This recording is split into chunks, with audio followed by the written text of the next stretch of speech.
Bon, très cher viewer, comme promis, je vais continuer à faire un short tous les jours pour défoncer cet enculé de Michael B. Jordan et pour le convaincre et le forcer avec ses potes de Hollywood à ne surtout pas adapter en live action remake Princess Mononoke de Hayao Miyazaki de 1997 des studios Ghibli. Donc, tout ça pour dire que je vais faire en sorte de parler du film au fur et à mesure, les amis, bien évidemment. Ce sera 100% spoiler, bien évidemment, vous en doutez, puisque 90% des gens comme vous, âgés de ma génération, adultes, jeunes, adolescents et adolescents, ont vu le film, puisque c'est un film qu'on peut voir, allez, à partir d'environ de 12-13 ans, pour information.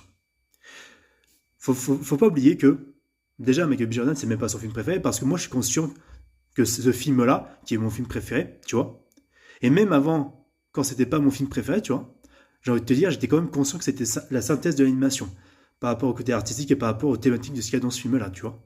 J'étais quand même conscient, tu vois. Je considérais déjà à l'époque, quand je l'ai vu la première fois à la télévision, ce film-là comme le meilleur film d'animation de tous les temps, parce que, vu son aspect, il est fait pour être en animation.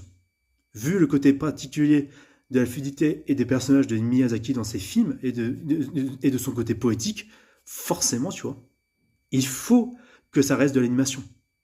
Parce que il y a un aspect particulier, il y a des chara design sur chaque personnage qui représente leur personnalité, leur caractère, tu vois, dans tous ces films.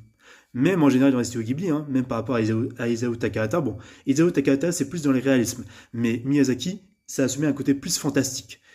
Et par rapport aux thématiques, par rapport au récit, par rapport au message transmis dans ces films-là, Miyazaki a fait exprès de rendre ces personnages tels qu'ils sont dans tous ces films de base. Et je parle pas que des créatures, je parle aussi des êtres humains. Faut pas oublier ça. Donc, tout ça pour dire que, bon, il en fallait beaucoup pour un gamin comme moi à 14 ans, 13-14 ans, pour être traumatisé, tu vois. Alors que j'avais déjà vu, dès que j'ai eu 12 ans, des films comme Django Unchained avec de la violence, tout ça.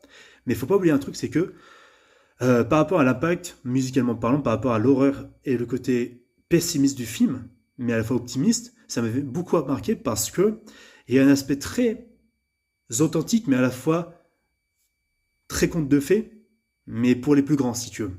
Et l'animation rendait le tout plus impactant pour traumatiser le spectateur et pour lui faire prendre conscience de la dureté de ce monde, en fait. Tu vois. Et en fait, faire ça en live action, ça ne ferait que décrédibiliser l'animation qui en fait était au summum de sa maturité, tu vois. Tout simplement. Watchmen, c'est différent parce que c'est des personnes réelles, c'est des personnages réels, avec des aspects réalistes, tu vois. Mais par contre, Princess Mononoke, avec tout ce qu'il y a de fantastique et de iconique et de surnaturel dedans, en faire un live action, ce serait que tuer l'œuvre de base. Donc Michael B. Jordan, retiens bien ce message, sinon je vais te niquer ta mère, clairement.